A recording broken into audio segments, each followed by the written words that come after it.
I'll drag the twin brother response.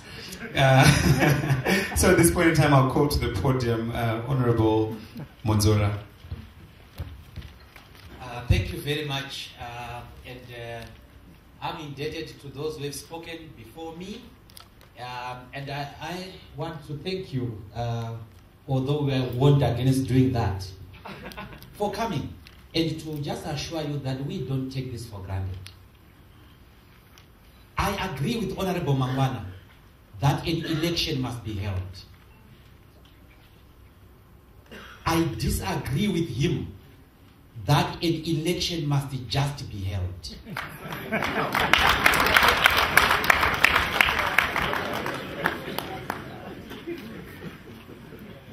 I submit that an election must be held in Zimbabwe in terms of the Constitution. Yes, the Supreme Court made its judgment. That's not our purpose right now. The Supreme Court made its judgment. We must not pick and choose what it said in that judgment. Number one, Chijausiku and his colleagues said Zimbabwe must return to the rule of law and to constitutionalism. That Zimbabwe must never be allowed to breach its constitutional provision. Number two. Number three, that in remedying one breach, Zimbabwe must always be careful not to create other breaches of the same constitution. That's what Chijausiku said. Then number four, Chijausiku said at the end of his judgment that although no order is being sought against the Prime Minister, he is exhorting the Prime Minister and Professor Ncube to help President Mugabe to ensure that Zimbabwe adheres to the rule of law. Now, ladies and gentlemen, rule of law means a country has a written law and it follows that law. So the election must not be held in terms of any other instrument. It must be held in terms of the Constitution.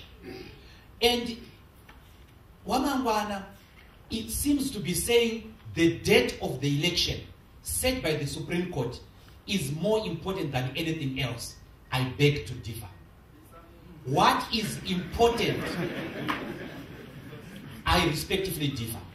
What is important is not the date. What is important are the rights we gave to the Zimbabweans in the Constitution. And what is important are the rights that Zimbabweans, by a number of 3,079,966, voted in favor of. And these are the rights in the Constitution. First of all, Zimbabweans are entitled to an intensive voter registration after the publication date of 30 days. No one must take away that fact. It is in the Constitution, and therefore it is not bendable. For the MDC, it is not the date of the Constitution that matters. It is the conditions under which that Constitution is held, that election is held. So number one, there must be voter registration. It's a right of Zimbabweans that nobody, including the Constitutional Court, can take away. Number two, the Constitution says, and here I remember Wamangwana and myself agreeing very well on this proposition during the drafting, that during elections, all contesting parties must be given fairly, reasonably equal and fair coverage in the media, including electronic media or state and also state media. That means give President Mugabe 30 minutes, give President Ncube 30 minutes, give President Tsvangirai